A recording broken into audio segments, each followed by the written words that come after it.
உங்க கையில வெறும் 4000 அப்புறம் 10 நாள் நீங்க ஃப்ரீயா இருந்தா போதும் நீங்களும் ரிஷிகேஷ் வரலாம். அது எப்படின்னு சொல்றேன். அதுக்கு முன்னாடி நம்ம வீடியோவை சேவ் பண்ணி நம்மள ஃபாலோ பண்ணிக்கோங்க. அதுக்கு நீங்க தமிழ்நாட்டில் எங்க இருந்தாலும் சென்னை வந்து டெல்லிக்கு ஒரு ட்ரெயின் டிக்கெட் புக் பண்ணிக்கோங்க. இட் அரௌண்ட் 890 தான் வரும்.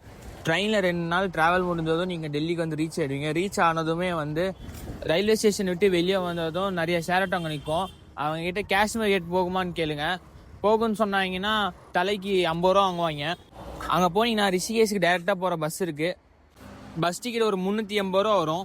ஒன்ஸ் நீங்கள் ரிஷிகேஷ் ரீச் ஆனதும் ஃபர்ஸ்ட் நீங்கள் தேட வேண்டியது பட்ஜெட் ஃப்ரெண்ட்லி ஹாஸ்டல். நீங்கள் லக்ஷ்மண் ஜூலா பக்கம் வந்தீங்கன்னா இங்கே 350லேருந்தே இப்போ ரெட்டுக்கு ஸ்டே ஸ்டார்ட் ஆகுது. ஒன்ஸ் நீங்கள் செக்இன் பண்ணி ஃப்ரெஷ்ஷப் ஆகிட்டீங்கன்னா இங்கே நிறைய இடத்துல பைக் ரெண்ட்டுக்கு கிடைக்கும். இங்கே மினிமம் 400 ரூபாலேருந்து பைக் ரெண்ட்டுக்கு இருக்குது. பைக் ரெண்ட்டுக்கு எடுத்ததுக்கப்புறம் நீங்கள் எங்கெல்லாம் சுற்றி பார்க்கலாம்னு சொல்லி டிஸ்கிரிப்ஷனில் கொடுத்துருக்கேன், செக் பண்ணிக்கோங்க. ரிஷிகேஷ் போகிறதுக்கு ஃபுல் ஐட்டினரி வேணும்னா நம்மளை ஃபாலோ பண்ணிவிட்டு ரிஷிகேஷ்னு கமெண்ட் பண்ணுங்கள். நான் உங்களுக்கு டிஎம் பண்ணுறேன். வரட்டா? நன்றி, வணக்கம்.